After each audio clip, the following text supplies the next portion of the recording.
লিঙ্গের ভিত্তিতে কেউ ছেলে বা কেউ মেয়ে, কিন্তু এই প্রথা ভেঙে যখন কোনো ছেলে মেয়ের মতো আচরণ করে বা একটি মেয়ে ছেলের মতো আচরণ করে বা একটি ছেলে ছেলের প্রতি শারীরিক বা মানসিকভাবে আকৃষ্ট হয়, অথবা ঠিক এর উল্টোটা, একটি মেয়ে অপর একটি মেয়ের প্রতি আকৃষ্ট হচ্ছে, কিংবা এমন মানুষ যে জন্মেছে পুরুষ হয়ে আর একাধারে পুরুষ এবং নারী উভয়ের প্রতি সমানভাবে আকৃষ্ট, অথবা তৃতীয় লিঙ্গের মানুষ যে শারীরিকভাবে এমন কিছু বৈশিষ্ট্য নিয়ে জন্মেছে যাতে সে পুরুষ বা নারী কোনো লিঙ্গের মধ্যেই পড়ে না।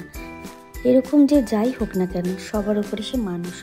আমরা ভুলে যাই যে প্রত্যেকের নিজের মতো করে বাঁচার অধিকার আছে, সে তার ইচ্ছা মতন ভালো থাকতে পারে।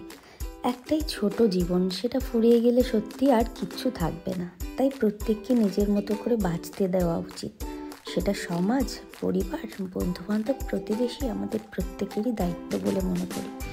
কেননা সবার একটা আত্মসম্মান বোধ আছে, সেটাতে আঘাত করা কারোরই উচিত নয়। আমাদের এই মেকওভারের লুকসটা তোমাদের কেমন লাগলো তোমরা কিন্তু অবশ্যই জানাতে ভুলো না। আমি আমার সাধ্য মতন লুকসটা ক্রিয়েট করেছি। ট্রান্সফরমেশনটা ভালো লাগলে তোমরা আমাদের কমেন্ট করে অবশ্যই জানিও। আর তোমাদের ভালোবাসা এবং সাপোর্ট খুবই গুরুত্বপূর্ণ আমার কাছে। ভালো লাগলে তোমরা আমার ইউটিউব চ্যানেলটা কিন্তু সাবস্ক্রাইব করতে ভুলো না।